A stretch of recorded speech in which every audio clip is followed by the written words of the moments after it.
Good morning everyone. BEd second year. आज आपका paper है भूगोल का शिक्षण शास्त्र। आज आपका टॉपिक है भूगोल में अधिगम संसाधन। मैं आपको करा रही थी, मैंने आपको उपयोगिताएं कराई थी भूगोल में अधिगम संसाधन की। सबसे पहले तो अधिगम संसाधन होता क्या है कि अध्यापक अपने विषय वस्तु को आकर्षक और प्रभावशाली बनाने के लिए विद्यार्थियों की विद्यार्थी जिसमें रुचि ले सके उसको रुचिपूर्ण करने के लिए जिन सामग्रियों का प्रयोग करता है उसे अधिगम संसाधन सहायक सामग्रियां कहते हैं या अधिगम संसाधन कहते हैं। मैंने आपको 5 इसकी अधिगम संसाधन की उपयोगिता लिखवा दी थी। सिक्स्थ उपयोगिता है अनुशासनहीनता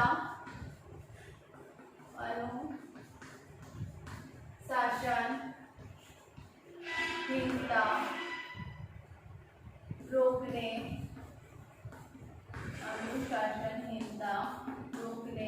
में सहायक।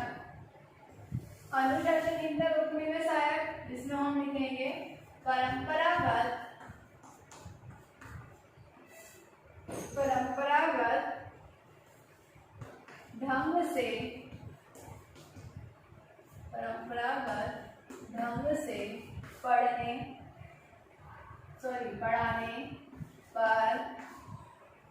ढंग से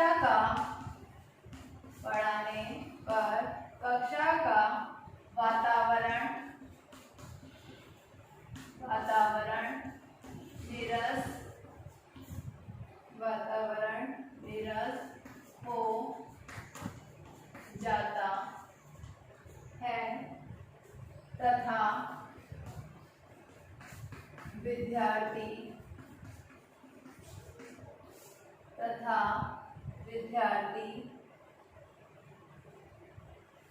ऊब जाते हैं। उनका मन पढ़ाई में नहीं लगता, अतः वे एक दूसरे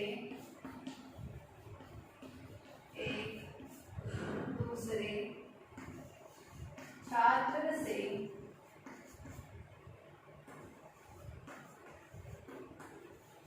छेड़छाड़ करते हैं या अन्य प्रकार की शरारतें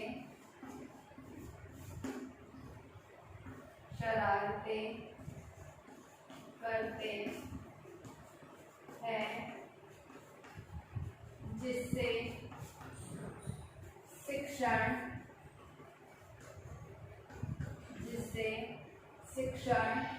अधिगम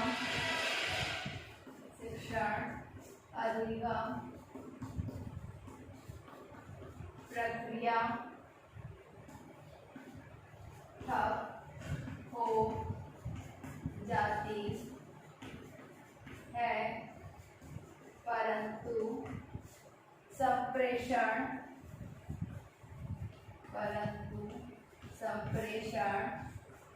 सामग्री के उपयोग से निम्न समस्याएं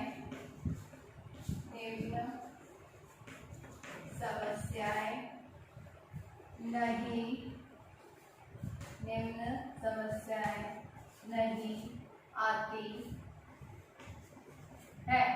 मतलब अनुशासनहीनता को रोकने में सहायक, जिसमें हम क्या लिखते हैं कि परंपरागत ढंग से पढ़ाने पर कक्षा का जो वातावरण है नीरस हो जाता है। मतलब अगर हम जो तरीका दे रखा है उस तरीके से हम लगातार पढ़ाते जाएंगे, एक ही तरीके से पढ़ाएंगे तो बालक क्या होता है, नीरस हो जाता है, पढ़ने में उसकी रुचि नहीं होती है तथा विद्यार्थी शरारती भी उठ जाते हैं, उनका मन पढ़ाई से नहीं लगता है, अतः वह एक दूसरे छात्र से क्या करते हैं, छेड़छाड़ करेंगे, बदमाशी करेंगे, शरारतें करते रहेंगे, जिससे क्या होता है, शिक्षण अधिगम प्रक्रिया ठप हो जाती है। बीच बीच में से अध्यापक पढ़ा रहा है, आवाज आ रही है, कुछ शरारत करते हैं, कुछ बातें करते रहते हैं, कोई ध्यान नहीं दे रहा है, तो जो अध्यापक एक पढ़ाने में ध्यान लगा रहा है और पढ़ा रहा है, तो जो पाठ पढ़ा रहा है उसका आगे विकास नहीं हो पाएगा, अगर बीच बीच में इस तरीके से कई सारी चीजें होती रहेंगी। परंतु संप्रेषण सामग्री के उपयोग से इन सारी ही समस्याओं का समाधान हो जाता है, क्योंकि बालक को भी रुचि रहती है कि अध्यापक इन सामग्रियों का प्रयोग करके हमें क्या बताना चाहता है, और अध्यापक भी रहता है कि हाँ, बालक मेरी बात को समझने के लिए या जो मैं कराने जा रहा हूँ उसको देखने के लिए उत्सुक है, रुचि ले रहे हैं और ध्यान दे रहे हैं। तो 6 पॉइंट है अनुशासनहीनता को रोकने में सहायक। 7 पॉइंट है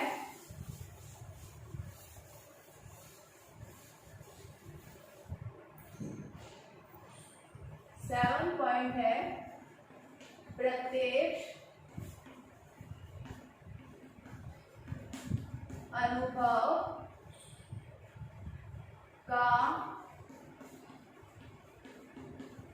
अच्छा विकल्प।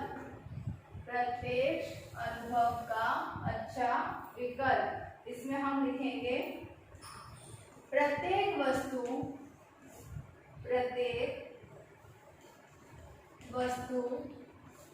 को उनके पास, प्रत्येक वस्तु को उसके पास जाकर दिखाना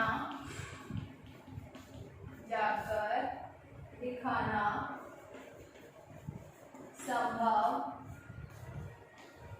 नहीं है, परंतु संप्रेषण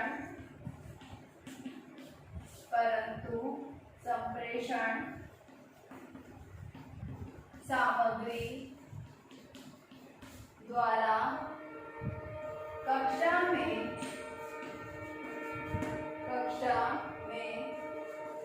उसी प्रकार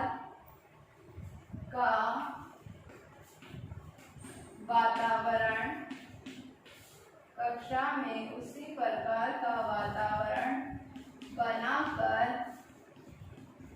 शिक्षण कार्य को नीरस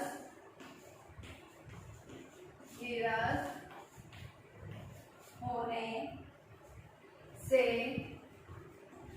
बचाया जा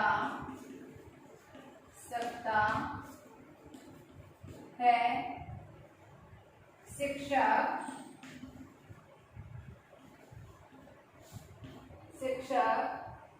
द्वारा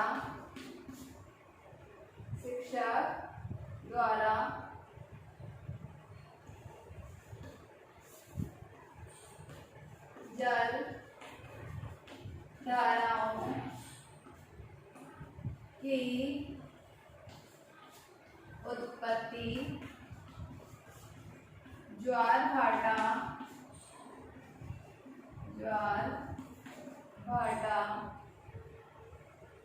तरंग आदि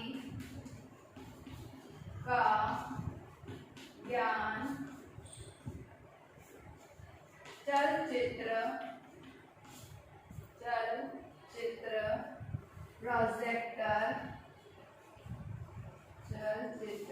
प्रोजेक्टर मॉडल आदि बनाकर कराया जा सकता है।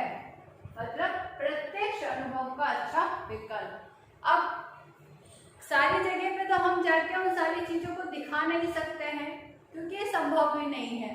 जैसे फर्स्ट लाइन में कहा गया है कि प्रत्येक वस्तु को उसके पास जाकर दिखाना संभव नहीं होता है। पैसा भी लगता है, बालकों से कहाँ पैसा लगता है, तो पेरेंट्स नहीं देते, कई बच्चे आर्थिक रूप से सक्षम नहीं होते हैं पैसा देने के लिए। तो उसी का एक प्रारूप दिखाकर या उसी के प्रारूप को बनवाकर उसको अच्छे से समझाया जा सकता है।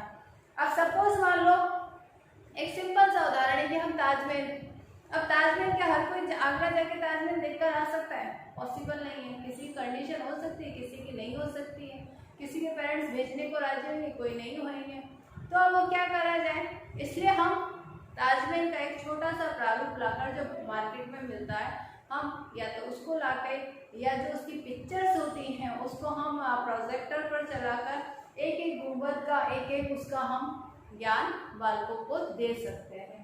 तो इसी तरीके से कि हम किसी भी विषय वस्तु का प्रारूप बताकर चित्र, चलचित्र, चार्ट पे चित्र बनवाकर, ब्लैक बोर्ड पे चित्र बनाकर, मॉडल बनाकर कई तरीके से हम बालकों को उस चीज से अवगत करा सकते हैं। और संप्रेषण सामग्री जो कक्षा में वातावरण को जो शिक्षण कार्य जो निरस हो जाता है, तो संप्रेषण सामग्री के माध्यम से उसको निरस होने से बचाया जा सकता है। शिक्षक जैसे जलधाराओं की उत्पत्ति, ज्वार भाटा, तरंग आदि का ज्ञान, मतलब और भी विषय वस्तु जो आप रख सकते हो, वो विषय वस्तु का ज्ञान इनके माध्यम से, संसाधनों के माध्यम से ले सकते हैं। एक पॉइंट है आपका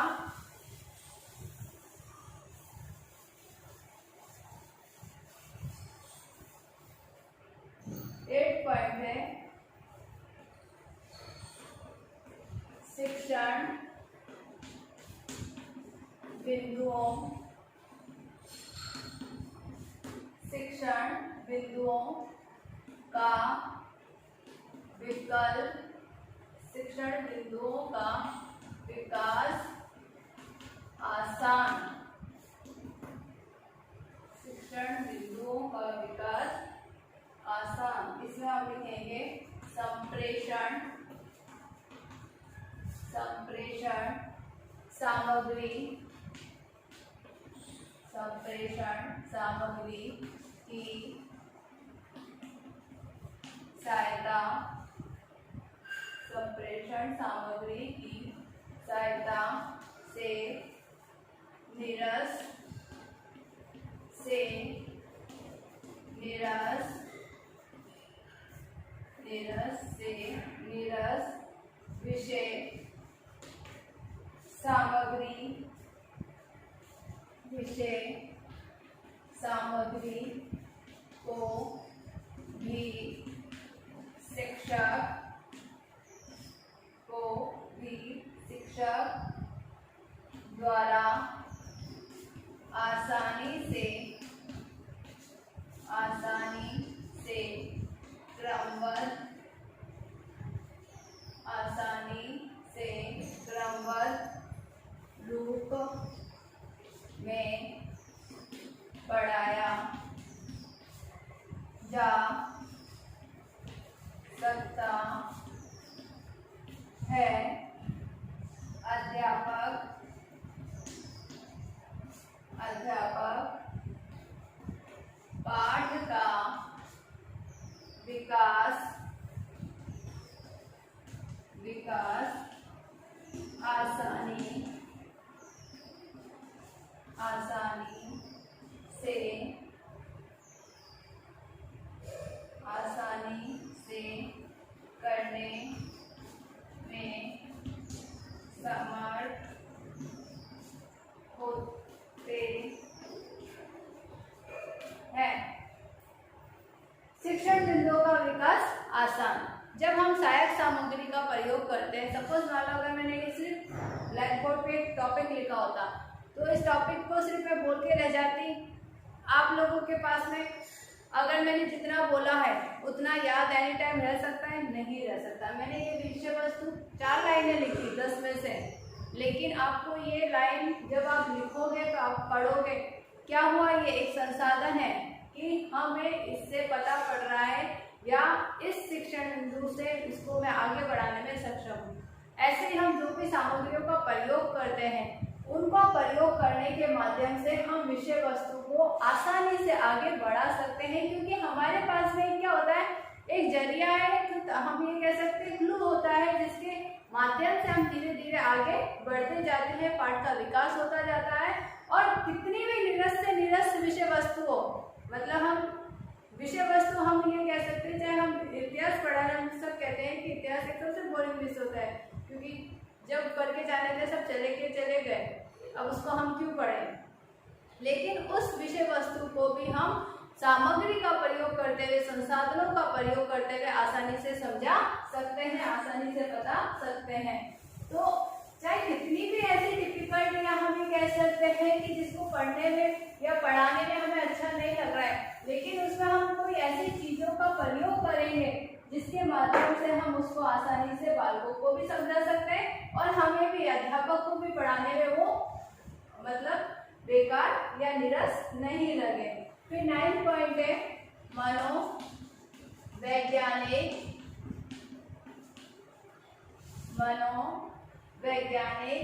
आवश्यकताओं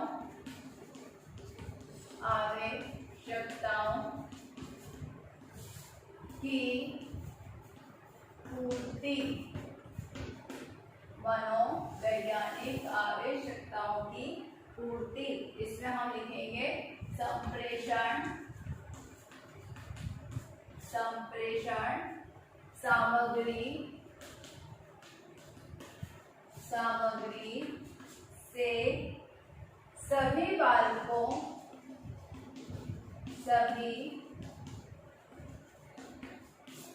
बालकों को आसानी से सिखाया जा सकता है। मनोवैज्ञानिक आवश्यकताओं की पूर्ति की, जब हम सामग्री का या इसका संसाधनों का प्रयोग करते हैं तो संप्रेषण सामग्री के माध्यम से सभी बालकों, कैसा भी बालक हो, कितना भी कमजोर बालक को पढ़ने में, लेकिन सभी को हम क्या कर सकते हैं, आसानी से समझा सकते हैं। 10वां पॉइंट है मानसिक शक्तियों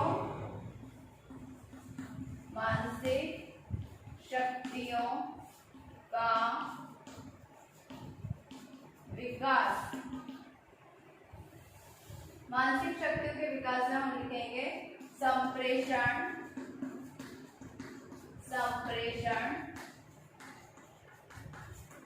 उपकरणों का प्रयोग करने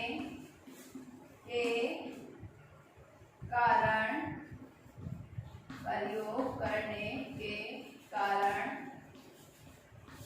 विद्यार्थी किसी वस्तु स्थान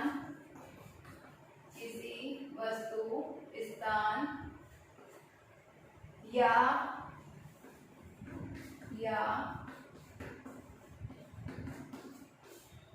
आंकड़ों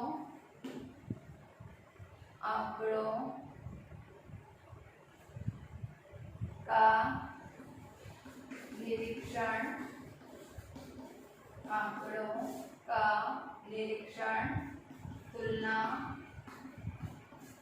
या विश्लेषण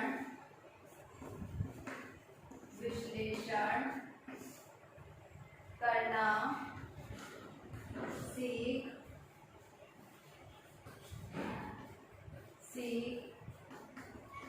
जाता है तथा साथ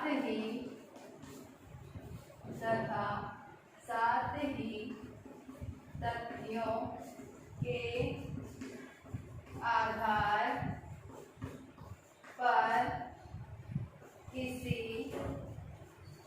निष्कर्ष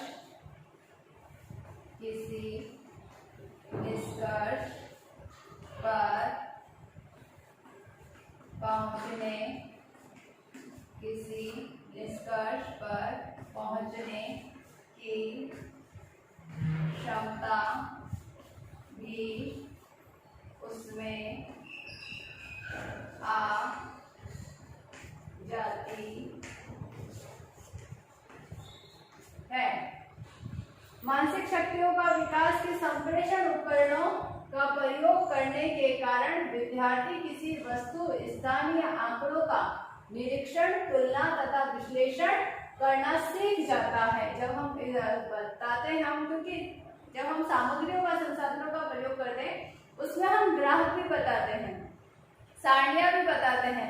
कई सारे जब हम जनसंख्या पढ़ाते हैं तो जनसंख्या में हम जनसंख्या की हम कई तरीके से सारणियां बताते हैं, अलग अलग तरीके की सारणियां बनाते हैं। पुरुषों की जनसंख्या, महिलाओं की जनसंख्या अलग, गांव की अलग, किसी शहर की अलग, कस्बे की अलग, वहाँ के जिले की अलग, स्टेट की अलग। तो इस तरीके से हम कई सारी जब सारणियों का या आंकड़ों का विश्लेषण भी करना सिखाते हैं तथा साथ ही तथ्यों के आधार पर किसी निष्कर्ष पर पहुंचने की क्षमता भी बालक में आ जाती है। फिर इसमें है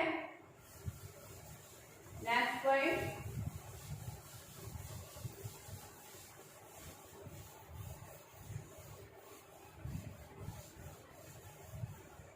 नेक्स्ट पॉइंट है संप्रेषण उपकरणों के गुण। संप्रेषण उपकरणों के गुण, इसमें फर्स्ट है संप्रेषण सामग्री छात्रों के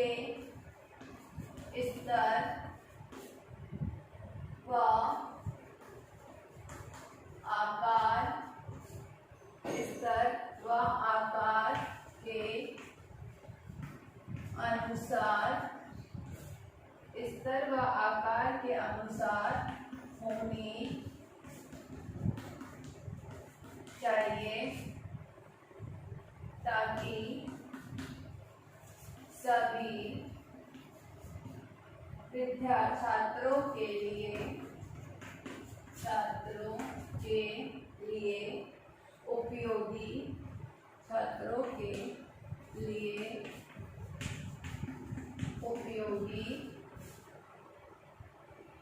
हो सके। फर्स्ट पॉइंट क्या है कि संप्रेषण सामग्री छात्रों के स्तर और आकार के आधार पर होनी चाहिए। बहुत ज्यादा भी नहीं होनी चाहिए कि बच्चे का स्तर तो छोटा है और लेकिन सारी सामग्री जो है वो बहुत बड़ी है, समझने में उनको कठिनाई हो रही है, तो ऐसे भी नहीं होनी चाहिए। सेकंड है सामग्री आकर्षक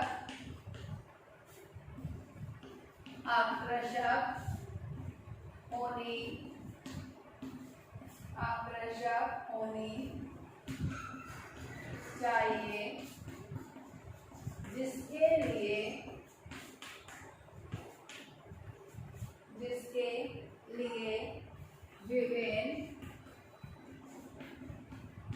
जिसके लिए विभिन्न प्रकार के रंगों व ड्राइंग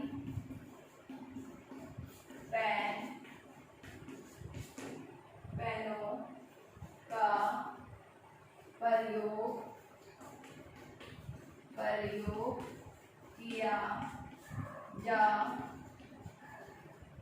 प्रयोग किया जा सके।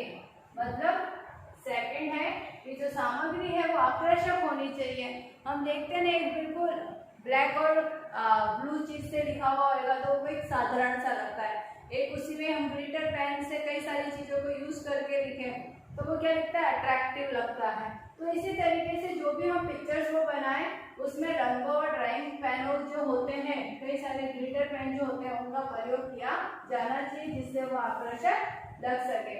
थर्ड पॉइंट है सामग्री साफ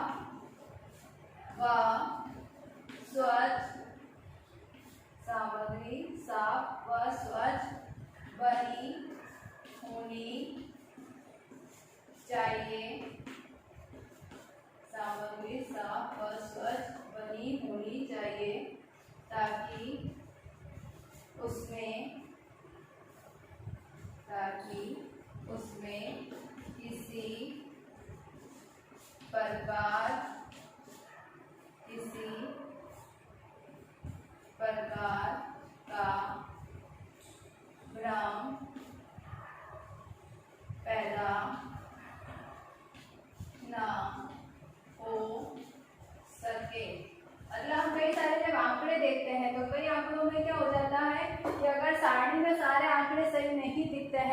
तो हमें वो मतलब कई सारी दुविधा उत्पन्न करते हैं। इसलिए जो भी हम सामग्री बनाए वो साफ और स्वच्छ होनी चाहिए, जिससे उसमें कोई भी भ्रम पैदा ना हो सके। और लास्ट पॉइंट है, फोर्थ पॉइंट आपका इसमें, फोर्थ पॉइंट है उनमें भौगोलिक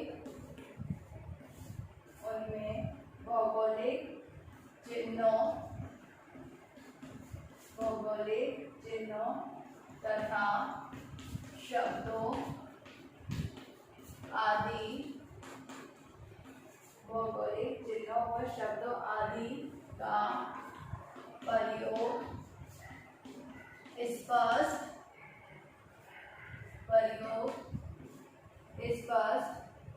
रूप में होना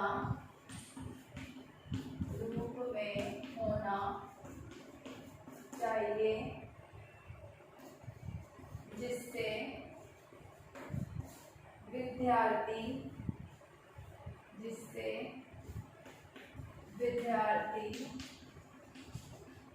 भली भांति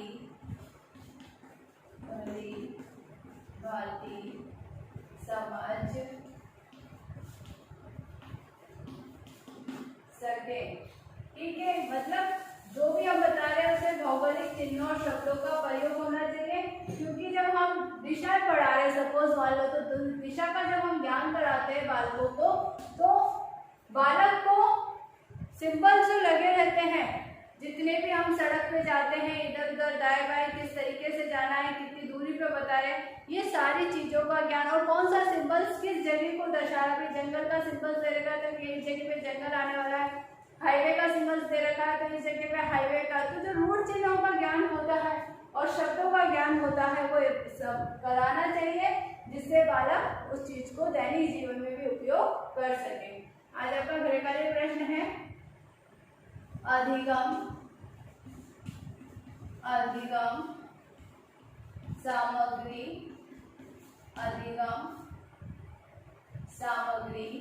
की उपयोगिता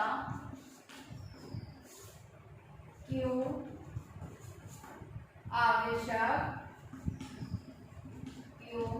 आवश्यक है, अपने शब्दों